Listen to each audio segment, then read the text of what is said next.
अस्सलाम वालेकुम। Developers of Pakistan के छठे एपिसोड के अंदर खुशामदीद। मुस्तकबिल का इंतज़ार करना छोड़ें और आज हमारे शो में मिले एक ऐसे डेवलपर से जो आपको पाकिस्तान के टॉप 100 में से एक ऐसा आर्किटेक्चर दिखाएगा जो इंशाल्लाह ताला बिल्ड होने के साथ साथ एक अच्छी एप्रिसिएशन भी आपको देगा और उसके अलावा आपको पाकिस्तान का जो मुस्तकबिल है वो भी इंशाल्लाह ताला उसके अंदर नज़र आएगा।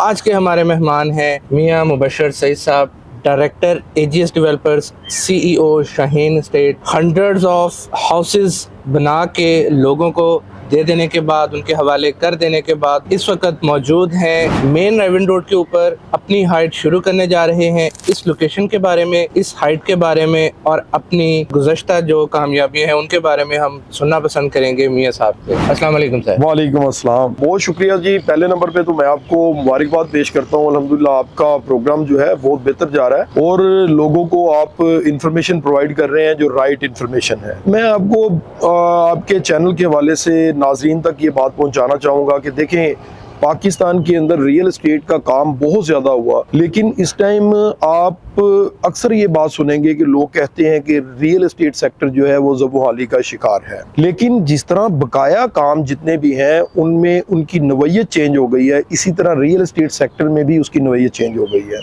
आज भी रियल एस्टेट सेक्टर में इन्वेस्टमेंट भी हो रही है, वो इन्वेस्टमेंट ग्रो भी कर रही है। और लेकिन चीज़ें चेंज ये हो गई हैं कि इस टाइम हाई राइज का दौर है, हाई राइज का टाइम है और वो हाई राइज जिसमें आपको वाकई ये चीज़ पता चले कि हमें किस तरह से इसमें सहूलियात मिलती हैं और आप घर में रहने की बजाय आप अगर अपार्टमेंट लाइफ में जाते हैं तो आपको वो सारी सहूलियात मिलनी चाहिए जो सहूलियात आप एक 2-4 कनाल के या 5 कनाल के घर में भी नहीं ले सकते, आपको वो एक अपार्टमेंट की लाइफ के अंदर मिलनी चाहिए। तो जिस टाइम पे हमने AGS का ये प्रोजेक्ट जो है ना शुरू किया तो हमने सबसे पहले ये चीज़ देखी कि अपार्टमेंट तो सारी दुनिया बना रही है और बना के बेच रहे हैं, लेकिन हम कुछ ऐसा जो है ना लोगों को डिलीवर करें जिसमें वाकई लोगों का जो लाइफस्टाइल है वो एक सही लेवल पे इस तरह से लाइफस्टाइल मिले जिस तरह के दुबई के अंदर है या जिस तरह से यूरोप के अंदर है और उसमें अप्रिसिएशन आती है। तो उसी खतूत पे हमने इसे जो है वो डिज़ाइन किया है और उसी खतूत पे हमने इसकी एमिनिटीज़ भी दी हैं। उसी हवाले से हमने इसकी लोकेशन, जैसा कि आप जानते हैं कि हमारी जो लोकेशन है मेन ड्राइविंग रोड के ऊपर अड्डा प्लॉट के बिल्कुल साथ और मेन डाउनटाउन के ऊपर इसकी लोकेशन है और हमने इसे इसी वजह से ये सारी चीज़ें जो हमने इसमें लेके आए हैं। और इंशाल्लाह हमारी कोशिश ये है कि पाकिस्तान के अंदर हाई राइज के अंदर एक नया इसमें हम ट्रेंड देंगे। जैसे ही इसकी बिल्डिंग मुकम्मल होगी आप देखेंगे कि यहाँ पे लोगों का सवाल जो है, ख़ास तौर पे हमारे पंजाब में रहने वाले लोग जो है जो कहते हैं कि हम ज़मीन के साथ जुड़े हुए हैं और ज़मीन ही लेना चाहेंगे, 3 मरले का 5 मरले का घर लेना चाहेंगे। लेकिन इंशाल्लाह जैसे हमारी ये बिल्डिंग कंप्लीट होगी लोगों का ट्रेंड जो है वो चेंज हो जाएगा इंशाल्लाह। मियाँ साहब, पाकिस्तान की इकॉनमी के जो रियल इंडिकेटर्स हैं हम शायद उसके साथ वाकिफ़ नहीं हैं, आप हमसे ज़्यादा समझ रखते हैं, उनको ज़्यादा मॉनिटर करते हैं। आपको लगता है कि आप इतना बड़ा जॉइंट बनाने जा रहे हैं और ऐसे हालात में बना रहे हैं जबकि हर कोई कह रहा है कि जनाब पाकिस्तान की इकॉनमी इस किस्म की चीज़ों को अफोर्ड नहीं कर सकती। वो रिलेट करते हैं कॉमन मैन के साथ कि उसकी जो है क़ुव्वत ख़रीद पहले की निस्बत कम हो चुकी है और ऐसे हालात में आपने इतना बड़ा प्रोजेक्ट अनाउंस भी किया, फिर उसकी लॉन्चिंग होते भी हमने देखी और आपने बहुत जल्दी उसकी कंस्ट्रक्शन स्टार्ट कर दी। Do you think people are ready to buy these things? देखिए, आपका ये जो सवाल है इसमें हमें 3-4 चीजें जो है ना नोट करनी होंगी। क्या पाकिस्तान के अंदर लोगों को घर की जरूरत नहीं है? क्या पाकिस्तान के अंदर लोगों को कमर्शियल शॉप्स की जरूरत खत्म हो चुकी है, बिजनेस की जरूरत खत्म हो चुकी है? ऐसा नहीं है, जरूरत आज भी है। हम कभी ये चीज देखते थे कि 4 कनाल का घर, 5 कनाल का घर बनाया जाता था और वही घर जो है वही उतने ही पैसे रखने वाले लोग जो है वो 10-10 मरले में आए, 3 मरले तक आए। और अब अगर आप देखें तो लोग जो है, लोगों के पास पैसे कम है लेकिन लोग ये चीज चाहते हैं कि हमें सहूलियात जो है वो पूरी मिले। तो आज भी अगर आप सहूलियात देते हैं तो उसका बायर जो है उसी तरह से मौजूद है। पहली चीज तो ये है। दूसरे नंबर पे आप देखते हैं कि जब आप घर में रहते हैं तो आपकी लिविंग कॉस्ट जो है इलेक्ट्रिसिटी के हवाले से, हीटिंग के हवाले से और बहुत सारी चीज़ों के हवाले से वो ज़्यादा है। लेकिन आप जब किसी भी अच्छी अपार्टमेंट बिल्डिंग में रह रहे होते हैं तो आपकी वही लिविंग कॉस्ट जो है वो नीचे आती है। आपकी कूलिंग के हवाले से, आपकी इलेक्ट्रिसिटी के हवाले से आपको वहाँ पर यूपीएस का खर्चा नहीं होता, बकाया चीजें नहीं है, और आप बड़ी अच्छी लाइफ गुजारते हैं। जिस तरह के दुबई आप देखें, बकाया यूरोप देखें, बकाया कंट्रीज आप देखें, वहां पे लोग स्विच हो चुके हैं। जैसे जैसे जमीन महंगी होती जा रही है, जमीन लोगों की अप्रोच से बाहर है। आज भी क्लाइंट जो है बहुत ज्यादा है, अगर आप उसकी रिक्वायरमेंट के मुताबिक चीजें जो है वो डिलीवर करें। आज भी इन्वेस्टर भी मौजूद है, लेकिन इन्वेस्टमेंट करने के लिए जहां पे पाकिस्तान के अंदर आप ये चीज देखते हैं कि बहुत ज्यादा मामलात ऐसे हुए जो कि इन्वेस्टमेंट यहाँ पे गलत जगह पर की गई और उसकी वजह से इन्वेस्टमेंट जो है वो फ्लाई कर गई। जब आप सही को प्रोजेक्ट ऐसा देते हैं तो वहां पे इन्वेस्टमेंट भी आती है, लोगों की इन्वेस्टमेंट ग्रो भी करती है। इसी तरह से लोग अपनी रहाइश के लिए भी चीजें लेते हैं। इसकी एग्जांपल आप हमारे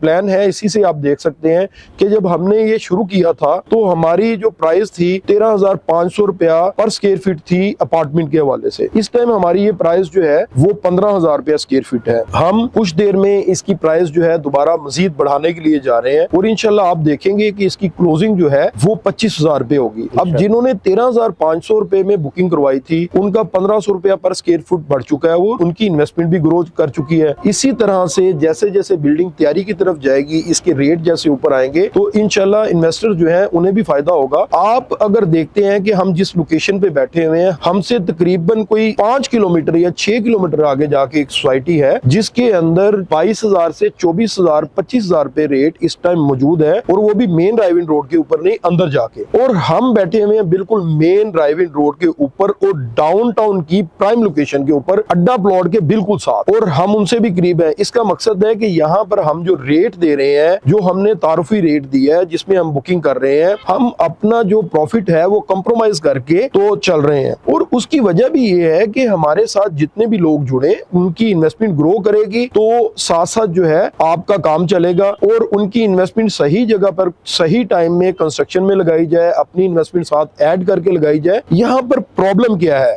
यहाँ पर प्रॉब्लम ये है कि लोगों ने बड़े बड़े दावे करने के साथ जब कोई भी चीज बुक की और उसे बेचा, उसे बेच के लोगों ने जो अपना सरमाया पहले लगाया हुआ था वो भी वहां से निकाल लिया, और उसके बाद जो लोगों का सरमायाकारी हुई वो भी निकाल के वो दूसरी जगह पर ले गए, और उसकी वजह से इन्वेस्टर का जो इत्माद है वो शेक हुआ और पैसा यहाँ से फ्लाई कर गया और पैसा ट्रैवल कर गया। मैं मुख्तलिफ टीवी चैनल्स पर गवर्नमेंट को भी ये कह चुका हूँ कि जितनी भी हाइट्स बन रही हैं और जितनी भी चीजें बन रही हैं रियल एस्टेट के हवाले से, पूरा एक मैकेनिज्म बनना चाहिए, और उस मैकेनिज्म के मुताबिक ये चीज चेक करनी चाहिए कि किस जगह पर कितनी चीज सेल की गई है और बेचने के बाद क्या पैसा उसका उसी प्रोजेक्ट पे लगाया गया है। आप देखते हैं कि कंस्ट्रक्शन के रेट्स जो है वो बड़ी स्पीड से बढ़ते हैं, स्टील महंगा होता है, कंक्रीट महंगी होती है, सीमेंट महंगा होता है। जो भी डेवलपर अपनी सरमायाकारी, अपना सरमाया उठा के और लोगों का जो सरमाया आता है वो उठा के वो कहीं और लगा देते हैं, उन लोगों को बाद में वो चांस ही नहीं मिलता कि वो वापस उस जगह पे लगा सके। यही वजह है कि हमने फौरी तौर पर इसकी डिगिंग की, और डिगिंग करने के साथ ही इसके कंस्ट्रक्शन का जो हमने आगाज कर दिया, और इसकी कंस्ट्रक्शन जो है इंशाल्लाह हम स्पीड के साथ लेके चलेंगे। इससे दो फायदे होंगे। एक तो फायदा ये होगा कि हमने अगर 4 साल का टाइम दिया है तो 4 साल के टाइम में अगर हम 2 साल में इसकी कंप्लीशन कर लेते हैं, इसे कंप्लीट करते हैं, तो हमें जो 4 साल बाद जो पैसा हमने खर्चना है, जो हम आज मुनासिब रेट पे दे रहे हैं, हमने अगर जो 4 साल बाद पैसा लगाना है हमें उसका लॉस होगा। अगर हम शुरू में अपनी इन्वेस्टमेंट ऐड ऑन करके लोगों के भी जो पैसे हैं वो भी इसी प्रोजेक्ट के ऊपर लगाते हैं, तो 2 साल का जो रेट बढ़ने का चांस है, जो खतरा है, वो उससे हम सेफ हो जाएंगे। और दूसरे नंबर पे जैसे बिल्डिंग बन जाएगी, बिल्डिंग के अंदर लोग रहते हुए 2 साल की एक साथ देंगे, वो किराया भी लेंगे, रेट भी बढ़ गए होंगे, और उसके साथ लोगों की सरमायाकारी जो है वो भी डबल होगी। तो यहाँ पर सबसे पहले पॉलिसी की जरूरत है कि आप पॉलिसी ऐसी दें जिस पॉलिसी के अंदर सरमायाकार को इत्माद मिले कि वाकई यहाँ पर मेरा सरमाया महफूज है और बढ़ेगा। अगर इत्माद मिले तो आज भी सरमायाकार मौजूद हैं और लोग इन्वेस्टमेंट भी करते हैं, इन्वेस्टमेंट करने के लिए तैयार हैं, लेकिन लोग बदजन हैं उन लोगों से और उन सोसाइटी से जो लोगों का सरमाया लेने के बाद वो कहीं और यूज करते हैं और उस प्रोजेक्ट के ऊपर नहीं लगाते, और वहां पे ना इन्वेस्टर को कुछ मिलता है, बल्कि वापस वो भी अगर सरमाया लेके आते हैं तो वो सरमाए से वो बना नहीं सकते क्योंकि रेट बहुत ज्यादा बढ़ गए होते हैं। मियां साहब, आपके बारे में कहा यह जाता है कि आप प्रेसिडेंट हैं आल लाहौर रियल्टर एसोसिएशन के और एक बासर घराने से ताल्लुक़ रखते हैं। तो इस चीज़ को आप लोगों ने इस्तेमाल किया अपने असर व रसूख को, और इस टाउन के अंदर जो सबसे हॉट लोकेशन थी वो असर व रसूख को इस्तेमाल करते हुए नहीं, आपने हासिल कर बिल्कुल ली। बिल्कुल ऐसा नहीं है। देखें, यहाँ पर तमाम लोग जानते हैं कि एक तो मेन ड्राइविंग रोड पे जब आते हैं आप, तो आपके प्लॉट की प्राइस बहुत ज़्यादा हो जाती है और उस प्राइस के साथ आपको जो है वो प्लॉट लेना पड़ता है। तो अल्हम्दुलिल्लाह उसी प्राइस पे हमने ये प्लॉट लिया। और दूसरे नंबर पे मैं आपको ये चीज़ बताना चाहूँगा कि जब यहाँ पर मेन पर कोई भी किसी भी प्रोजेक्ट के लिए कोई प्लॉट दिया जाता है तो उसके लिए बाकायदा चेयरमैन चौधरी औरंगजेब साहब इंटरव्यू करते हैं, और इंटरव्यू करने के बाद यहाँ पर प्लॉट दिया जाता है हाइट के लिए कि ये वाकई डाउनटाउन के अंदर ये हाइट डिलीवर कर पाएंगे कि नहीं कर पाएंगे। तो ये क्रेडिबिलिटी के हिसाब से जो दिया जाता है, ना कि सिफारिश के हिसाब से। बात ये है कि अल कबीर टाउन जब से बना है तब से हम अल कबीर टाउन में भी काम कर रहे हैं। मैंने 95 में जो है ना मैंने काम शुरू किया और रियल एस्टेट का काम भी किया और कंस्ट्रक्शन का काम भी किया। मेरे सैकड़ों जो ना प्रोजेक्ट जो है वो कंप्लीट करके लोगों को डिलीवर कर चुका हूं, और आज तक कोई एक बंदा भी ऐसा मौजूद नहीं है जो ये बात कहे कि मैंने उससे कमिटमेंट की और उसकी कमिटमेंट को मैंने अपनी कमिटमेंट को फुलफिल नहीं किया, या मैंने कोई चीज बनाई और मैंने उसे डिलीवर नहीं किया। कोई एक बंदा, मैं आपकी वीडियो के तवज्जुह से ये बात कहना चाहूंगा, कोई एक भी बंदा ये बात साबित कर दे तो मैं उस चीज का जुर्मदार हूं। लिहाजा ये जो क्रेडिबिलिटी है, ये एजीएस जो है, ये शाहीन एस्टेट, अल जन्नत प्रॉपर्टी और ग्रैंड लिंक्स ये इकट्ठे मिलके जो है ना ये एक प्रोजेक्ट कर रहे हैं, और तीनों की क्रेडिबिलिटी जो है अल्हम्दुलिल्लाह ऐसी है कि मैं ओपन चैलेंज के साथ कहता हूं कि कोई एक बंदा ये बात साबित कर दे कि एक बंदे को भी कोई कमिटमेंट की और कमिटमेंट को फुलफिल ना किया और या चीज बनाई और उसे डिलीवर ना किया हो। तो जब आप इस लेवल पे काम कर रहे हैं, आपके काम का मेयार, आप हमारे कंस्ट्रक्शन का जो हम कर रहे हैं मेयार आप देखें, हम पूरे जो इंजीनियरिंग वर्क है उसके मुताबिक हम एक चीज पर भी कंप्रोमाइज नहीं करते, एक चीज पर भी। अगर स्टील जो जिस ग्रेड का कहा गया है वही ग्रेड आप बाहर चेक कर सकते हैं, ये लगा हुआ चेक कर सकते हैं, हमारी कंस्ट्रक्शन को मेयार को चेक कर सकते हैं। मैं आपकी वीडियो के तवज्जुह से पूरा चैलेंज करता हूं इस चीज को कि हमारी कंस्ट्रक्शन के मेयार को जब मर्जी कोई भी आके चेक करे, हम अल्हम्दुलिल्लाह उसे चेक करवाने के लिए तैयार हैं। और दूसरे नंबर पे हमारे पूरे प्लान आके आप चेक करें, हमने चाहे प्लॉट बहुत महंगा लिया लेकिन हमने रेट जो है वो बड़ा मुनासिब रखा और हमने अपने जो प्रॉफिट है उसे कंप्रोमाइज किया। ये डाउनटाउन का मेन प्लॉट है और यहाँ से ये समझ लें कि डाउनटाउन के माथे का झूमर है।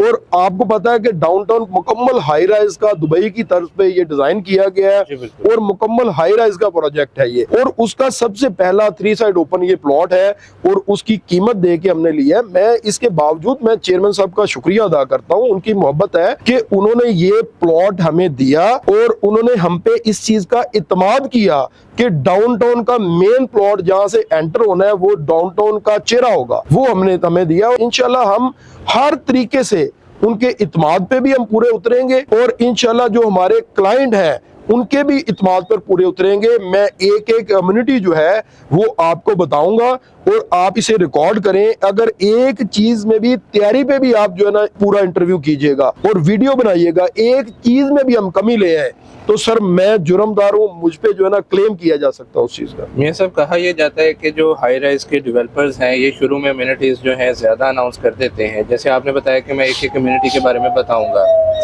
और बाद में कम होती हैं। बेसिक कम्युनिटीज जो हमें देखने को मिलती हैं वो तो ये मस्जिद है, रूफटॉप गार्डन है या जिम है। इससे हटके आपने कुछ प्लान किया अपनी इस बिल्डिंग जी बिल्कुल, मैंने देखें सबसे पहली चीज ये है कि सिक्योरिटी के हवाले से बड़े सारे प्लान है, मैं उस पर बाद में आता हूँ। मैं आपको मेन जो है ना शॉर्टली जो है ना थोड़ी थोड़ी चीजें मैं बताना चाहूंगा। देखिए हमने जो है वो स्विमिंग पूल दिया है इसमें, और स्विमिंग पूल जो है वो बराए नाम स्विमिंग पूल नहीं है। आपको सही मानों में जिस तरह से आप बाहर के ममालिक में जाते हैं या किसी अच्छे होटल में जाते हैं उस तरह से स्विमिंग पूल आपको जो है ना यहाँ पे मिलेगा। बाकायदा इंटरनेशनल स्टैंडर्ड के मुताबिक स्विमिंग पूल मिलेगा और हमारे वो मैप में मौजूद है, उसमें खास मैप की अप्रूवल में वो मौजूद है। उसमें खास बात ये होगी कि स्विमिंग पूल के हिस्से को हमने रूफटॉप पे लेके गए हैं और उसे कट करके बिल्कुल अलग कर दिया है, जिसमें कि फैमिलीज के लिए भी बापर्दा इंतजाम मौजूद है और बाकायदा हमने उसको उसी के मुताबिक चीजें जो है डिजाइन की हैं। पहली बात ये हो गई। और दूसरे नंबर पे यहाँ पर स्विमिंग पूल जो है वो मैं माजरत के साथ ये चीज कहूंगा कि एक एक गड्ढे में पानी डाल के उसे कह दिया जाता है कि ये स्विमिंग पूल है। असल में स्विमिंग पूल जो है उसके पानी को रिप्लेस करने के लिए, उसका पानी चलता रहने देने के लिए, उसकी मोटरें, उसकी सफाई के लिए, बकाया चीजों के लिए जो पूरा अगर डिजाइन बयान करो तो शायद आपकी वीडियो बहुत लंबी हो जाएगी। लेकिन मैं आपको ये चीज कहना चाहता हूं कि स्विमिंग पूल के नाम पर धोखा दिया जा रहा है। अगर आप फ्रेश वाटर में जो है ना जाते हैं तो आपको चीजों की जो है ना समझ लगेगी ये वाकई ये स्विमिंग पूल कितना कारआमद है। एक तो आपकी एक्सरसाइज है, देखिए हमारा जो लाइफस्टाइल है, हमें एक्सरसाइज के लिए टाइम नहीं मिलता। जिम होता है, हम जिम जाते नहीं है, टाइम नहीं मिलता। आप घंटा, 1 घंटा सिर्फ स्विमिंग कर लें। स्विमिंग तब करेंगे जब पानी में स्मेल नहीं होगी। जी बिल्कुल। जब पानी में स्मेल होगी और वो पानी आपको बीमारियां लगा देगा। इंटरनेशनल लेवल के ऊपर आपने नहीं बनाया होगा तो वो आपकी सेहत की बजाय आपकी बीमारियां लगाएगा आपको। ठीक है, तो हमने इन चीजों का बकायदा जो ना ख्याल किया है। आपको मैं मुकम्मल डिटेल दे दूंगा, आप कमेंट्स में उसे अपलोड कीजिएगा कि जो जो चीजें हम स्विमिंग पूल जिस तरह से जिन कंपनी से बनवा रहे हैं और जिस तरह से हम डिजाइन कर रहे हैं, इंशाल्लाह ये जो है मुकम्मल वो मियार जो इंटरनेशनल स्टैंडर्ड के मुताबिक होता है, इंशाल्लाह स्विमिंग पूल में आपको वो मियार मिलेगा। इसी तरह से हम जिम दे रहे हैं और जिम भी हम इस तरह से दे रहे हैं कि जो वाकई आप उसे यूटिलाइज कर सके। 2 मशीनें रख के हम जिम नहीं दे रहे, हम प्रॉपर जिम देने जा रहे हैं और आप वो नक्शे में हमारे पूरा चेक कर सकते हैं कि हमने प्रॉपर उसका जिम दिया है और जिम की जगह भी उसी तरह से छोड़ी है और जिम की जगह पे जिम ही बनेगा। उसके बाद अगर आप आते हैं तो हमने मस्जिद तो दे दी है, हमने किड्स प्ले एरिया दिया, हमने रूफटॉप गार्डन दिया, हमने उसमें सिनेमा ऐड किया और सिनेमा हमने इस तरह से ऐड किया है कि आप सिनेमा में आम कोई बाहर के लोग नहीं आएंगे, सिर्फ और सिर्फ जो रहायशी हैं यहाँ के वो रहायशी कॉल करेंगे, रहायशी कहेंगे कि हमें इस टाइम से इस टाइम तक हमारे गेस्ट आ रहे हैं या हमें जाती अपनी फैमिली के लिए सिनेमा इस टाइम पे चाहिए।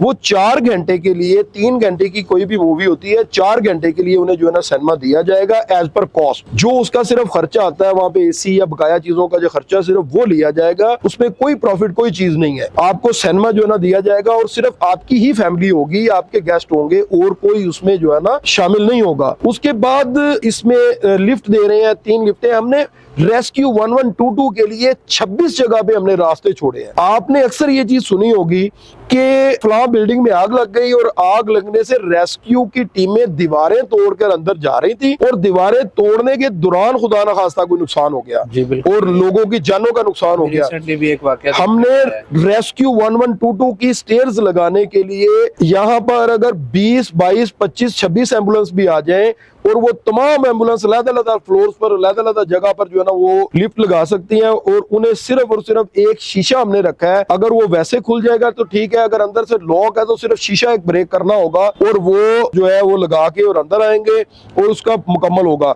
हमने फायर फाइटिंग का, आपके ये पिछली साइड पे जो बन रहा है ये फायर फाइटिंग टैंक बन रहा है, हमने फायर फाइटिंग का मुकम्मल निजाम इसमें दिया है कि खुदा न खास्ता किसी बिल्डिंग में कोई किसी किस्म का ऐसा मामला हो जाता है तो उसमें आप की जो है ना सेफ्टी जो है उसी तरह से होनी चाहिए। हमने इसके अंदर सेंसर जो है ना ऐड कर रहे हैं कि अगर कोई भी खुदा ना खास्ता किसी किस्म का मामला होता है तो वो सेंसर जो है वो धुएं से उसका सायरन बजेंगे और उन सायरन से खुद ब खुद जो है ना वो फायर ब्रिगेड आएगी यहाँ पर और उसे जो है ना करेगी। हम यहाँ पे सिक्योरिटी सिस्टम दे रहे हैं, सिक्योरिटी सिस्टम वो हम दे रहे हैं। आप अपने अपार्टमेंट को लॉक करके जाते हैं, आपका अपार्टमेंट अगर कोई भी शख्स खोलेगा, एक सिक्योरिटी के ऑफिस में कॉल जाएगी और एक कॉल जो है आपके मोबाइल पे आएगी कि आपके अपार्टमेंट को किसी ने ओपन किया है। आपकी खिड़की की तरफ से ओपन करे या मेन डोर की तरफ से ओपन करेगा। आपने जब उस अपार्टमेंट को लॉक किया हुआ और लॉक करके उसका अलार्म सिस्टम ऑन कर दिया है, अब कोई भी उसे खोलेगा, जब तक अलार्म सिस्टम ऑफ नहीं किया जाएगा तो वो सायरन भी बज जाएगा पूरी बिल्डिंग के अंदर और उसके बाद जो है वो आपके मोबाइल पे भी कॉल आएगी और जो सिक्योरिटी है उसको भी कॉल जाएगी और विद इन 2 मिनट्स जो है ना जो सिक्योरिटी है वो पूरी बिल्डिंग को घेरे में लेगी। इस तरह से बेशुमार सहूलियात है जो हमने इसमें जो दी हैं और इंशाल्लाह ये जो मेरी रिकॉर्डिंग है आप रिकॉर्ड कीजिए। ये तमाम सहूलियात जो है वो लोग जो है ना नहीं दे रहे, दे भी रहे हैं तो बराए नाम दे रहे हैं। एक बंदा हमारे पास एक अपार्टमेंट खरीदता है, एक अपार्टमेंट खरीदने के बाद जो है ना, उसने एक अपार्टमेंट लिया 60 लाख का, 70 लाख का, 80 लाख का, करोड़ का, 1.25 करोड़ का उसने हमसे अपार्टमेंट लिया है सर। वो सिनेमा वो एंजॉय कर रहा है, वो रूफटॉप गार्डन एंजॉय कर रहा है, उसका दिल कर रहा है फैमिली में जाके ऊपर रूफटॉप गार्डन में जो है ना बैठ रहा है, कॉफी बार एंजॉय कर रहा है, वो किड्स प्ले एरिया एंजॉय कर रहा है, वो जनाब जो है स्विमिंग पूल एंजॉय कर रहा है, वो स्टीम बाथ एंजॉय कर रहा है, वो कोल्ड बाथ जो है ना एंजॉय कर रहा है, वो लॉकर्स एंजॉय कर रहा है, वो सिनेमा, मुख्तलिफ चीजें जो है जितनी भी हम दे रहे हैं ये सारी चीजें वो एंजॉय कर रहा है। मुझे ये चीज बताएं कि 60-70 लाख रुपए में आप ये चीजें सारी एंजॉय कर रहे हैं और उसमें आप रह रहे हैं उस बिल्डिंग के अंदर जहां पे आपकी सिक्योरिटी भी इस तरह से इस लेवल की है, तो क्या जमीन पर एक 3 मरले का घर भी बना ले, आज 1.5-2 करोड़ रुपए का या 1.25 करोड़ रुपए का एक घर बनता है और आपको क्या उसमें ये सारी सहूलियात मिल सकती हैं? जब ये चीजें, इंशाल्लाह मैं ये चीज कह रहा हूं कि देखें, बातें सब कर रहे हैं, कह सब रहे हैं, लेकिन मैं जानता हूं, मैंने जब मुख्तलिफ डेवलपर्स के प्लान देखे हैं, यहाँ पर ऐसे भी डेवलपर्स मौजूद हैं जो कि 25,000 रुपया स्क्वायर फुट बेच रहे हैं और यहाँ से वो 20-20 किलोमीटर आगे जाके बेच रहे हैं और लोग जो है ना बुकिंग भी कर रहे हैं और हाई राइज का कह के कर रहे हैं और बहुत बहुत बड़ी बिल्डिंग्स का कह के कर रहे हैं, लेकिन वो जितनी बिल्डिंग्स हैं उनके एनओसी जाके उनसे देख ले, उतनी हाइट के एनओसी उनके पास है। मैं दावे के साथ कहता हूं उनके पास वो एनओसी नहीं है, मिल ही नहीं सकते उतनी हाइट के और बन भी नहीं सकती। मैं आपके चैनल के हवाले से मैं दावा करता हूँ इस चीज पे, लेकिन लोग दावा कर रहे हैं, अपनी चीज जो है ना बेच रहे हैं। आपने जो पॉइंट अभी अभी रेज किया है इसके ऊपर ऑलरेडी सोशल मीडिया के ऊपर कुछ ऐसे हजरात हैं जो कि बहुत ज्यादा नेगेटिविटी भी कर रहे हैं या शायद अपनी प्रोजेक्ट को बेचने के लिए वो कोशिश ये कर रहे हैं कि दूसरों को बुरा कहना शुरू कर दें। क्या अगर आपका क्लाइंट आपके पास आ जाता है और वो आपसे कोई भी ओनरशिप का सबूत मांग लेता है, कोई एनओसी की कॉपी देखना चाहता है, क्या बतौर डेवलपर आप पसंद करते हैं कि एक छोटा सा यूनिट खरीदने वाला जो खरीदार है उसके साथ इस किस्म की इंफॉर्मेशन शेयर की जाए या आप उसे मुकम्मली रिजेक्ट कर देंगे? सर, मैं इस चीज़ का दावा करता हूँ कि मेरा कोई भी क्लाइंट मुझसे बुकिंग करवाने से पहले ना सिर्फ मुझसे हर किस्म के पेपर डिमांड करे बल्कि हर शख्स से पेपर डिमांड करे, ओनरशिप के डॉक्यूमेंट्स हो। इसके अलावा मैं मजीद एक दावा करता हूं और मैं लाहौर पूरे के अंदर, पाकिस्तान पूरे के अंदर डेवलपर्स को कहता हूं जो वाकई सही काम कर रहे हैं वो इस चीज का ये दावा करके दिखाएं। मैं एक दावा करता हूं कि मेरा एक क्लाइंट जो है, जो 40 लाख की इन्वेस्टमेंट वाला क्लाइंट है, जिसने मुझे 10 लाख रुपया डाउन पेमेंट दी है, जिसने 8 लाख रुपया डाउन पेमेंट दी है, आए और मेरा फाइनेंशियल ऑडिट भी मुकम्मल करें। सिर्फ आप एनओसी की बात करते हैं, मैं कहता हूं मेरा फाइनेंशियल ऑडिट भी पूरा करें और हम आपको पूरा सपोर्ट करेंगे। सबसे पहली चीज ये है कि आपने देखना ये है कि जो आपने पैसे दिए हैं, जो पैसे लगाए हैं, क्या आपकी साइड पे वो पैसे लग रहे हैं या यहाँ से पैसे फ्लाई करके कहीं और जा रहे हैं और जगह पे कहीं कोई और सरमायाकारी की जा रही है। तो मैं ये चीज कहता हूं, मुझे इस चीज पे यकीन है कि अल्हम्दुलिल्लाह आज जो मैं चीज बेच रहा हूं, जो मैं 15,000 रुपए स्क्वायर फुट बेच रहा हूं, मैंने 25,000 रुपए स्क्वायर फुट पे से जाके क्लोज करना है। तो सबसे महफूज सरमायाकारी जो है मेरी अपने प्रोजेक्ट के अंदर है, ठीक है, और मेरा जाती सरमाया जो है इस प्रोजेक्ट के अंदर है और हम इस पे जो है ना सरमायाकारी भी कर रहे हैं और अपनी सरमायाकारी भी यहाँ पे कर रहे हैं। लोगों को जो आएगा या आ रहा है वो भी हम इसमें लगा रहे हैं। तो मैं, आपने सिर्फ ओनरशिप की बात की, आपने एनओसी की बात की, मैं दावे के साथ ये चीज कहता हूँ, ओनरशिप, एनओसी और उसके अलावा ऑडिट, आप ऑडिट बकायदा करें। और मैं ये दावे के साथ ये बात कहता हूं कि अगर आपने सरमायाकारी करनी है तो डेवलपर को जाके कहें आप अपना फाइनेंशियल ऑडिट करवाएं। आपको 99.9% लोग जो है फाइनेंशियल ऑडिट नहीं करवाएंगे। क्यों नहीं करवाएंगे? कि उन्होंने अपनी सरमायाकारी निकाल ली हुई है बीच में से, ना सिर्फ अपनी सरमायाकारी निकाल ली हुई है, लोगों का पैसा निकाल के मुख्तलिफ जगह पे इन्वेस्ट किया हुआ है और उन लोगों को पता है कि ये जो हम चीज बेच रहे हैं ये सिर्फ बातें कर रहे हैं, जब तैयार होगा तो हमारा सरमाया नीचे होगा तो लोग वही हमें कम रेट पे जो है ना देंगे चीजें। लिहाजा ये क्लाइंट का राइट है और हम इसे वेलकम करते हैं। जब भी कोई क्लाइंट आए हमसे ये सवाल छोड़ के ऑडिट का भी सवाल करें, हम वो भी करवाएंगे।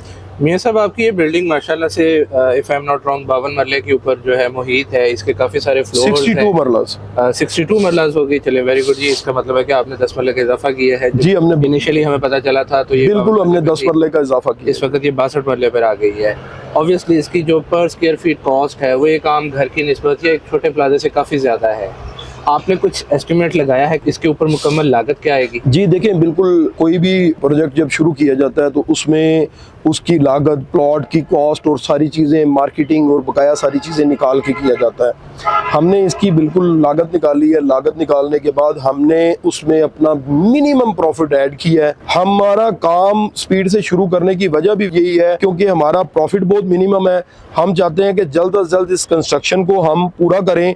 कोई भी महंगाई का तूफान, जैसा कि पाकिस्तान में पता नहीं चलता कि कोई एकदम से स्टील महंगा हो जाए, सरिया महंगा हो जाए, चीजें महंगी हो जाए तो हमारा प्रॉफिट छोड़ के लॉस हो सकता है। तो हम मेन ड्राइविंग रोड के ऊपर, इस लोकेशन के ऊपर और महंगी कैटेगरी के ऊपर हम कंपटीशन के साथ रेट जो है ना दे रहे हैं और हमने अपनी साख को भी देखना है और उसे बचाना भी है अल्हम्दुलिल्लाह। तो हमारी कोशिश ये है कि हम इसे जल्द से जल्द लेके मुकम्मल करें। हमने मुकम्मल इसकी कैलकुलेशन निकाली है। कैलकुलेशन निकालने के बाद ही हमने जो है ना ये शुरू किया है। वो लागत आप शेयर करना पसंद करेंगे? देखिए, लागत मुख्तलिफ फ्लोर्स पे मुख्तलिफ लागत है। जैसे कि आप देख रहे हैं कि बेसमेंट जो है, बेसमेंट ज्यादा कॉस्टली होती है। हमारी राफ्ट काफी हैवी स्ट्रक्चर है हमारा राफ्ट का और उसके मुताबिक चल रहे हैं। उसकी 2-3 वजूहात होती हैं क्योंकि हम मेन पे जो है राइविंग रोड पे बैठे हुए हैं। इसे डिजाइन करते हुए किसी भी बिल्डिंग को ये चीज देखी जाती है कि अगर यहाँ पे ट्रक गुजरते हैं या हैवी ट्रैफिक गुजरती है या कोई चीज है तो जमीन की वाइब्रेशन जो है वो भी देखनी है कि अगर हो तो वो उसके मुताबिक डिजाइन किया जाए। और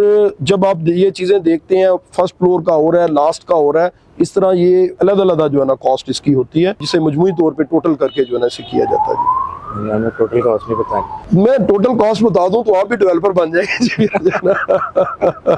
नहीं सर, हम इंशाल्लाह ताला देखें अगर मुस्तकबिल में अल्लाह ताला ने चाहा तो डेवलपर जी बिल्कुल जो है ना जी बनना चाहिए। लेकिन देखिए, चंद सवालात हैं जो कि अवाम के सरमाए के महफूज करने के लिए जो है ना है, और कुछ सवालात ऐसे हैं जिसमें कंट्रडिक्शन आ जाती है। मैं अगर आपके इस चैनल के वाले से ये बयान करूंगा, कोई दूसरा मौक़िफ़ बयान करेगा कि नहीं पर स्क्वायर फुट कॉस्ट ये तो नहीं, ये आती है, ये नहीं, ये आती है, तो एक वो बहस शुरू होगी जिस बहस का फायदा नहीं होगा। इससे ना क्लाइंट को फायदा है ना हमें फायदा है। ना आपको फायदा है। बिल्कुल आपने दुरुस्त कहा। मेरे साथ पाकिस्तान के अंदर ज्यादातर लोग जो है वो कहते हैं कि हम प्लॉट खरीद कर घर इसलिए बनाते हैं कि ज़मीन भी हमारी, आसमान भी हमारा। किस तरह से आपने उस क्लाइंट को आमादा किया कि वो हाई राइज के अंदर आए, वो अपार्टमेंट लाइफ को एंजॉय करे, और क्या सेफ्टी एंड सिक्योरिटी होती है उनके सरमाए की? क्या वो आपके प्लॉट के अंदर भी कुछ हिस्सा रखते हैं, कुछ मिल्कियत रखते हैं, कोई थोड़ा बहुत उनका हिस्सा होता है, या वो बस एक अपार्टमेंट के मालिक होते हैं और ये कोई 99 साल लीजिंग प्रोग्राम होता है जिसके ख़त्म होते ही उनका अपार्टमेंट भी कैंसिल हो जाएगा? इसके बारे में आप क्या कहते हैं? देखिए, एक लाइफस्टाइल मैंने आपको पहले भी बताया कि पंजाब में जो रहने वाले लोग हैं, हम लोगों का ज़मीन के साथ जुड़े हुए लोग हैं। हमारे बड़े जो है, पंजाब जो है वो काश्तकारी यहाँ पर जो है ना थी और आज भी काश्तकारी के हवाले से ज़्यादा है, तो हम ज़मीन से जुड़े हुए लोग हैं। अंडरस्टूड है कि एक टाइम लगता है लोगों का माइंडसेट चेंज होते हुए, लेकिन जैसे दुनिया पूरी जो है वो एक समझ लें कि ये मोबाइल में आ गई है, लोग दुनिया में घूमते हैं और लोगों को इस चीज़ का पता चलता है कि वाकई अपार्टमेंट लाइफ जो है वो बेहतर है आपकी यूटिलिटी के हिसाब से, बकाया चीज़ों के हिसाब से। बहुत सारे लोग इस तरफ शिफ्ट हो रहे हैं। और दूसरे नंबर पे जब लोग आते हैं हमारे पास और आके जब यही सवालात मुकम्मल करते हैं कि क्या हम जो अपार्टमेंट लेंगे हमारे कैसे ये प्रॉपर्टी महफूज होगी, और अगर लोग तो यहाँ तक सवालात करते हैं कि अगर बिल्डिंग गिर गई तो हम जो है ना वहाँ पे कहाँ पे स्टैंड कर रहे होंगे। तो मैं आपको ये चीज बताना चाहता हूँ कि बिल्कुल जो प्लॉट होता है, आपने अगर 14वां फ्लोर, 15वां फ्लोर, 13वां फ्लोर अगर आपने बेच दिया है तो वो फ्लोर उसी बंदे का होगा, दोबारा उसे कंस्ट्रक्ट किया जाएगा। आप किसी और हवाले से उसे कंस्ट्रक्ट नहीं कर सकते। हाँ, 100 साल बाद, 50 साल बाद, 70 साल बाद, 80 साल बाद, खुदा का खास्ता, ये वैसे तो ये बिल्डिंग जो डिजाइन की जाती हैं ये 100 साल से ज्यादा के लिए ये डिजाइन की जाती हैं। जो राफ्ट डाली जाती है, जो चीजें डाली जाती हैं, ये 100 साल से ज्यादा के लिए डिजाइन की जाती हैं। लेकिन उसके बाद भी अगर किसी भी वजह से बिल्डिंग को मामला होता है तो वो उसके बगैर जो है वो बन नहीं सकती कि उन्हीं की मलकियत उस फ्लोर पे वहीं पे रहेगी।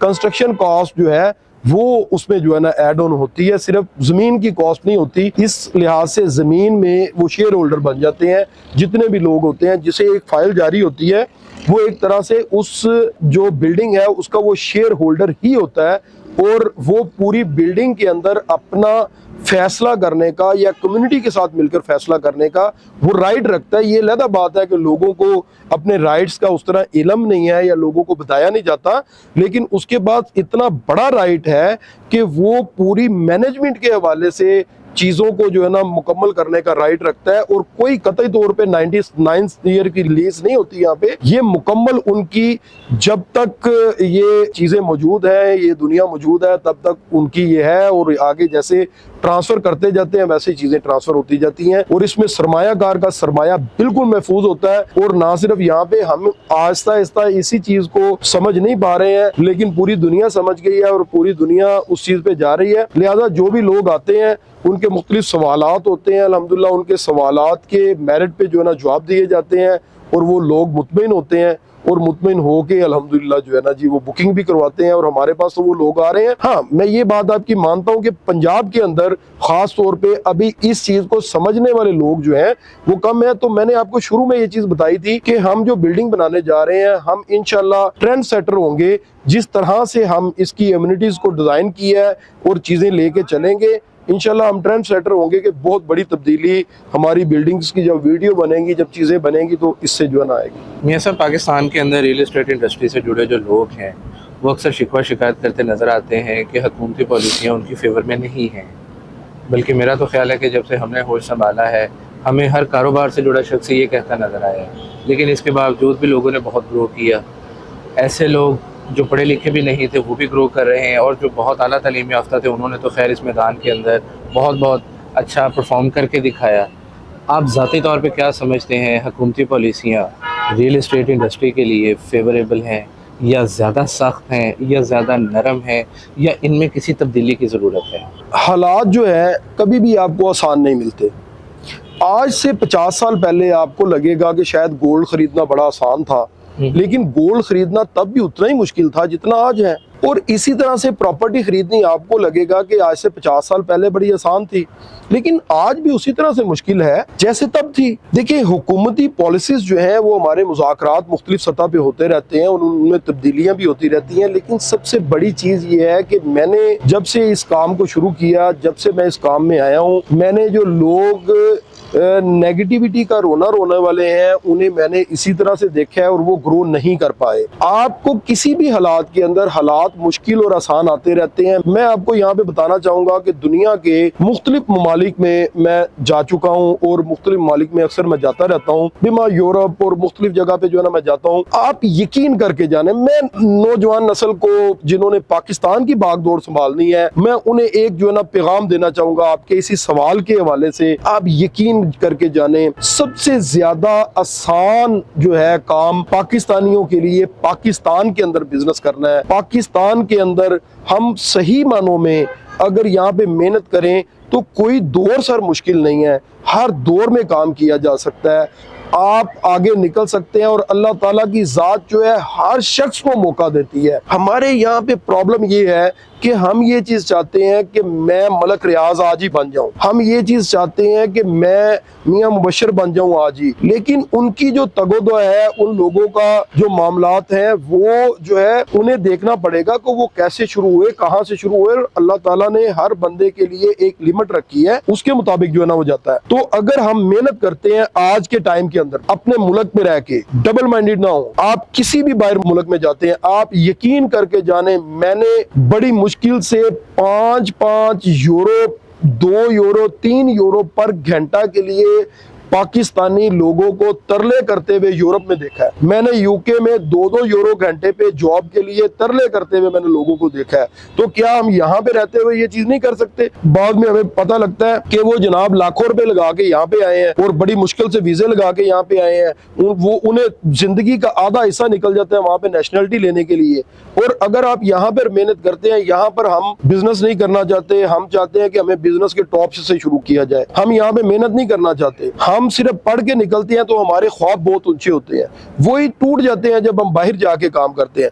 सर, यहाँ पर बहुत सारे काम मौजूद हैं, यहाँ पर रियल एस्टेट सेक्टर के अंदर भी बहुत काम मौजूद है, जो काम हो सकते हैं, जो काम किए जा सकते हैं। हमें महंगाई का रोना रोने की बजाय, हमें हुकूमती पॉलिसीज का रोना रोने की बजाय, हमें इस चीज पे तवज्जो करनी चाहिए कि दुनिया तब्दील हो चुकी है, हमने कस्टमर तक अप्रोच किस तरह से करनी है, आपने सोशल मीडिया के थ्रू जो है अप्रोच करनी है, आपने अपना पैगाम किस तरह से लोगों तक पहुंचाना है। तब भी जो लोग पुराने मॉडल पे बैठे हुए हैं, पुराने मॉडल पे बैठ के लोग इंतजार करते हैं कि क्लाइंट चल के आपके पास आएगा। अब क्लाइंट चल के आपके पास नहीं नहीं आता है। आपको क्लाइंट के मोबाइल में जाना पड़ता है, आपको क्लाइंट के लैपटॉप में जाना पड़ता है, उसकी फेसबुक में जाना पड़ता है सर, फिर जो है ना आपका मैसेज जो है वो क्लाइंट तक पहुंचता है। तो इसके लिए आपको इस टेक्नोलॉजी के साथ चलना होगा जो पूरी दुनिया में जो टेक्नोलॉजी चल रही है।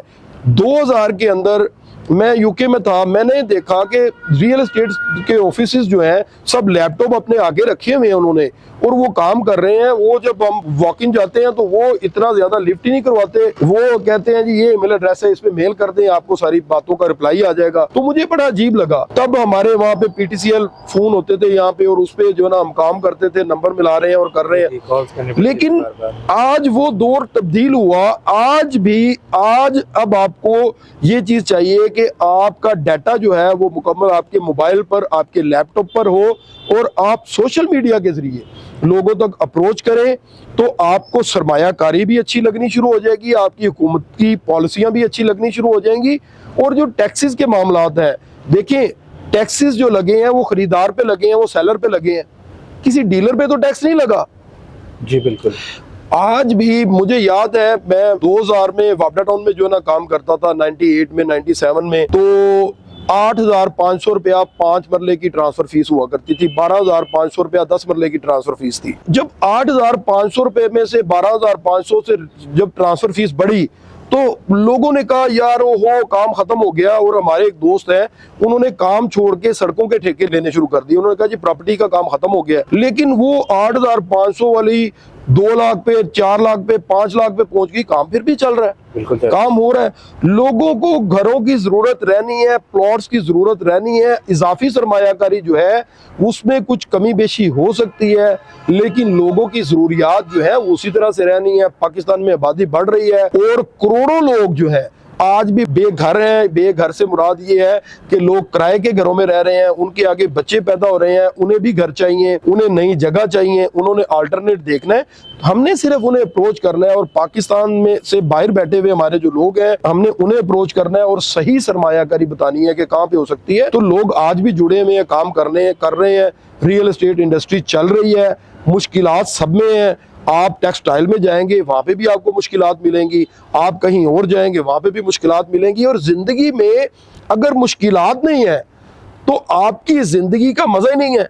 आपके पास जब चैलेंजेस आते हैं, आप इम्तिहान में जब पूरी मेहनत करके जाते हैं, आपको इम्तिहान में टफ टाइम मिलता है तो ही आपको डिग्री मिलती है। बिल्कुल ऐसा ही है। अगर आप ये चीज कहें कि बस मैं जाके बैठूं और मेरे पास कोई क्लाइंट आए और डील हो जाए, सर ऐसा नहीं होगा।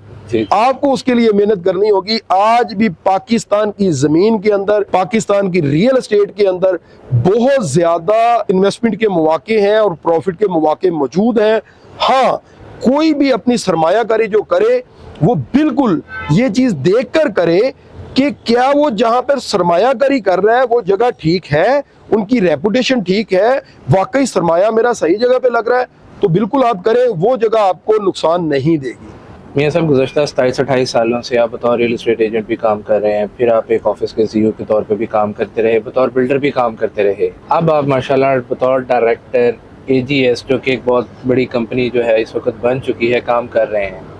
मियां मुबशर सईद बाहसीयत डायरेक्टर AGS खुद को 5 साल बाद कहाँ देखता है? जी बहुत शुक्रिया। मैं एक बात इसमें ऐड ऑन करना चाहूँगा, इसमें कुछ आपके पहले सवाल का भी जवाब आ जाएगा, कुछ इसका भी आ जाएगा। मैंने कंस्ट्रक्शन वर्क जो है ना बहुत ज़्यादा किया, बहुत काम किया जी बिल्कुल। और कंस्ट्रक्शन का काम मैंने दीवानगी की हद तक किया, और कंस्ट्रक्शन से मेरा ही हमेशा कोशिश होती थी कि मैं नई से नई चीज़ जो है ना इसमें लेके आऊँ। मैंने कुछ साल से कंस्ट्रक्शन वर्क को जो है खैरबाद कह दिया था, और मुझे चेयरमैन अलकबीर डेवलपर जनाब चौधरी औरंगजेब साहब जो हैं, जो मेरे लिए भाई भी हैं मेरे और हमारे लीडर भी हैं और हमारे लिए बड़ी हैसियत रखते हैं और बड़ा प्यार मोहब्बत है उनसे, उन्होंने मुझे ये चीज़ कही कि नहीं, आपने जो है ये कंस्ट्रक्शन करनी है।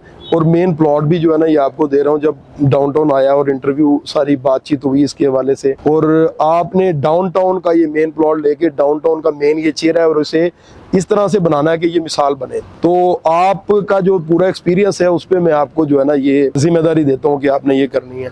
तो हम बड़ी देर से, मैं ग्रैंड लिंक्स और साजिद इशफाक साहब और फैसल सदीक साहब, हम जो है ना इकट्ठे बड़ी देर से सरमायाकारी कर रहे थे। तो उसके लिए हमने फिर एक कंपनी जो है ना रजिस्टर्ड करवाई AGS के नाम से। हमने इस कंपनी में काम करना शुरू किया, तो अल्हम्दुलिल्लाह हम इसे कर रहे हैं। मैंने शुरू से जो है वो रियल एस्टेट का ही काम किया है, और शायद और कहीं आता और कुछ करता तो शायद चलता कि ना चलता। तो किया भी रियल एस्टेट का ही है, और एक्सपीरियंस भी इसमें है, और करना भी रियल एस्टेट का ही है। इंशाल्लाह मुझे अल्लाह ताला के घर की उम्मीद है कि एक पाकिस्तान के अंदर नया बिल्डिंग का ट्रेंड देने के बाद, इसके बाद इससे बड़ी बिल्डिंग डिज़ाइन होगी और उस पर जो है ना काम किया जाएगा। AGS डेवलपर जो है इंशाल्लाह आज से 5 साल बाद इसे डिलीवर करने के बाद और एक एग्जाम्पल बनाने के बाद इंशाल्लाह नई बिल्डिंग जो है ना बना रहा होगा, और इससे बड़ा प्रोजेक्ट होगा। इंशाल्लाह। ये सब लोग कारोबार के अंदर बड़े बड़े रिस्क ले जाते हैं। देयर इज़ अ पॉसिबिलिटी कि आपने 3 दहाइयाँ इस बिज़नेस को दी हैं, तो आपने भी कोई ना कोई बड़ा रिस्क लाजमी तौर पे लिया होगा। क्या आप शेयर करना चाहेंगे वो कैसा रिस्क था, उसकी नौयत क्या थी, क्या उसमें आप कामयाब हुए, या वो आपको कोई लाइफ लेसन सिखा के चला गया? आपका सवाल जो है वो मुझे सालों पीछे ले गया और मुझे वो वक्त याद आ गया। और हर टाइम जो है आपको कुछ ना कुछ सिखा के जाता है। कुछ चीज़ें आपको प्रॉफिट दे जाती हैं, और कुछ प्रॉफिट जो है वो आपको सिर्फ ये होता है कि आपको तजर्बा दे जाते हैं। कुछ नुकसान आपको तजर्बा दे जाते हैं। मैंने एक टाइम था, इंसान की एज के साथ साथ बिल्कुल फ़र्क इंसान में आता है। जब रियल एस्टेट में काम कर रहे थे तो एक जुनून था कि बहुत कुछ करना है, और कुछ सरमायाकारी जो है वो ऐसी की रियल एस्टेट सेक्टर में। मुझे एक साहब मिले जिन्होंने कहा कि देखें वापडा टाउन में आप काम कर रहे हैं, तो वापडा टाउन कितना ग्रो किया, तो अगर आप कचहरी से देखते हैं तो ये वापडा टाउन भी उतना ही है, और जो वापडा शेखपुरा है वो भी उतना ही है। तो आप इस तरह करें कि इसमें जो है ना काम करें, और इसमें काम करें, आप पैसे जमा करवाएंगे तो हम उन्हीं पैसों से इसकी डेवलपमेंट कर देंगे। तो आप प्लॉट खरीदें डाउन पेमेंट वाले, हम उसकी डेवलपमेंट करेंगे, तो इसकी डेवलपमेंट भी हो जाएगी और आपको फायदा भी होगा। तजर्बेकार और ना तजर्बेकार का फर्क होता है। हमने शुरू कर दिया मुख्तलिफ गुद्दू बराज और मुख्तलिफ जगह से प्लॉट वापडा के खरीदने, लेके आने, उसकी बकाया इंस्टॉलमेंट पे करनी, सारा कुछ करना। वो साहब जो थे, जब नमाज का टाइम होता था तो वो कहते थे मेरे नमाज का टाइम जा रहा है, मैं पहले नमाज पढ़ लूँ फिर मैं मीटिंग करता हूँ। माशाल्लाह उनकी सुन्नत रसूल भी थी। मैं इस चीज़ पे क्रिटिसाइज नहीं करता, लेकिन कुछ लोग इसमें ऐसे होते हैं तो गलत इस्तेमाल करते हैं। तो वो मैंने बहुत बड़ी एक सरमायाकारी जो है वहाँ पे कर दी, बहुत बड़े लेवल पे मैंने सरमायाकारी वहाँ पे की। और जो कि वो साहब ने क्या किया कि जब पैसे इकट्ठे हो गए, वो वापडा के वहाँ पे जो है वो ऑफिसर थे अंदर जो मैनेजमेंट में थे, जब पैसे काफी ज्यादा इकट्ठे हो गए तो उन्होंने एक सड़क बनाई। एक सड़क बना के जितने लोगों के पैसे थे, जितना कुछ था, उन्होंने कहा जी यह मुक गए ने, अगले पैसे थे अगला चो। तो वो लेके तो वो मौसूफ जो है ना, बाद में पता चला कि वहाँ पे 2 नंबर फाइलें भी आ गई और बकाया भी सिलसिला हो गया। मुझे आज भी याद है कि उन दिनों मेरी शादी को कुछ देर ही हुआ था, और मैंने उस टाइम में बड़े क्राइसिस देखे, और लेकिन उन क्राइसिस के अंदर मुझे एक तजर्बा मिला। एक तो ये है कि चीज़ों को पूरा एनालिसिस करें और क्रेडिबिलिटी देख के फिर काम करें। हर जगह जो है वो सिर्फ डिस्टेंस के हिसाब से नहीं देखी जाती, उसकी क्रेडिबिलिटी के हिसाब से और उसकी डॉक्यूमेंटेशन के हिसाब से चीज़ें देखी जाती हैं, और उसकी मैनेजमेंट के हवाले से देखी जाती हैं। और उसके बाद मैंने ये इस बात को समझा कि सारे अंडे एक टोकरी में नहीं रखने चाहिए। अल्लाह ताला की ज़ात ने उसके बाद फिर रियल एस्टेट से ही जुड़े रहे, यहीं पे नुकसानात भी हुए, और उसी दौरान में मुख्तलिफ जगह पे जो है ना नुकसान हुए, और बहुत बड़ा एक धचका था। और मुझे याद है कि बड़ा मुश्किल हालात मैंने वो फेस किए, लेकिन एक सबसे बड़ी चीज़ ये थी कि जितने भी लोग मेरे पास इन्वेस्टमेंट करते थे या मेरे साथ इन्वेस्टमेंट करते थे, सबसे पहले मैंने उन्हें कहा कि यार आपके जो पैसे हैं आप ये मुकम्मल पैसे अपने ले लें। जब मैंने उन्हें मुकम्मल पैसे अदा किए तो मुझे पता चला कि मैं कहाँ पे खड़ा हूँ। लॉस जो है वो सारा मेरे खाते में आया, तो मुझे उसका काफ़ी ज़्यादा नुकसान हुआ। लेकिन मुझे तजर्बा ये हुआ कि आप इन्वेस्टमेंट जो है वो बड़ा सोच समझ के और पीछे ग्रुप देख के और चीज़ें देख के फिर करें, और सारी इन्वेस्टमेंट एक जगह पे ना करें, इन्वेस्टमेंट को बांट के करें। तो ये एक ज़िंदगी का लेसन भी था, सबक भी था, और थोड़ी जो है वो तबीयत भी ज़्यादा जल्दबाज थी तब। और अगले नंबर पे मैं अपने नौजवानों के लिए, यंग जनरेशन के लिए ये बताना चाहता हूँ, कभी भी रातों रात अमीर होने की कोशिश ना करें। और ये जो आपके पास पैसे आते हैं, ये जो एकदम से आते हैं, उन्हें संभालना भी मुश्किल हो जाता है, और पैसे को संभालना भी एक ट्रेनिंग है। और उसके बाद दूसरे नंबर पे चीज ये है कि आप उतना रिस्क लें, प्रॉफिट से पहले लॉस का सोचें कि इसमें मुझे लॉस भी होना है। खाली प्रॉफिट सोच के करेंगे तो शायद वो वाला हाल हो जो मैंने आपको बताया। तो आपको सबसे पहले ये चीज देखनी चाहिए कि क्या ये जहाँ पे सरमायाकारी कर रहा हूँ, ये अगर मेरे पैसे कहीं रुक जाते हैं या कोई ऐसा मामला होता है तो मैं कहीं बिल्कुल स्टक पोजीशन में तो नहीं चला जाऊंगा। लिहाजा सरमायाकारी को हमेशा बांट के करें और मेहनत करें और ग्रेजुअली ऊपर आने की कोशिश करें। रातों रात के चक्कर में कभी ना पड़ें। जिंदगी का कोई शॉर्टकट नहीं है और बिजनेस का भी कोई शॉर्टकट नहीं है। शॉर्टकट हमेशा 99 पे जाके डंग लग के नीचे आता है। जब आप ग्रेजुअली ऊपर जाते हैं मेहनत करके और वो स्ट्रॉन्ग फुटिंग होती है आपकी, वो नीचे नहीं आती। महंगाई और डिवैल्यूएशन से कैसे बचना है, अपने सरमाए को प्लस या माइनस आपने कैसे करना है, इन्वेस्टमेंट करते वक्त आप पाकिस्तान में हैं या पाकिस्तान से बाहर हैं, उसके बारे में मुकम्मल रहनुमाई के लिए हमारी ये सीरीज़ डेवलपर्स ऑफ पाकिस्तान के साथ आप जुड़े रहें, क्योंकि हम आपको सिर्फ उन डेवलपर्स के साथ मिलाते हैं जिनकी मार्केट में क्रेडिबिलिटी बहुत अच्छी है, जो कुछ ना कुछ करके दिखा रहे हैं, जिनके प्रोडक्ट्स लोगों को जागती आंखों से नज़र आ रहे हैं, जिन्होंने अपने ख्वाबों को आसमान से ज़मीन पर उतारा और प्रैक्टिकली कुछ करके दिखाया। आज के हमारे मेहमान थे सदर आल लाहौर रियल्टर्स एसोसिएशन मियां मुबशर सईद साहब। एक नहायत मसरूफ़ शख्सियत हैं, इसके बावजूद उन्होंने आज हमें बहुत वक्त दिया। हमेशा गाइड करते हैं, हर किसी को गाइड करते हैं, हर चीज़ का खुलासा आपके सामने उन्होंने देखे एक वीडियो के अंदर खोल के रख दिया। इतनी अच्छी शख्सियत, इतनी प्यारी पर्सनैलिटी से आपने क्या सीखा, आप हमें कमेंट बॉक्स में बता सकते हैं। मज़ीद एपिसोड्स के लिए देखते रहें हमारा चैनल अल राज़ी मार्केटिंग। आपका बहुत शुक्रिया। अल्लाह निगहबान।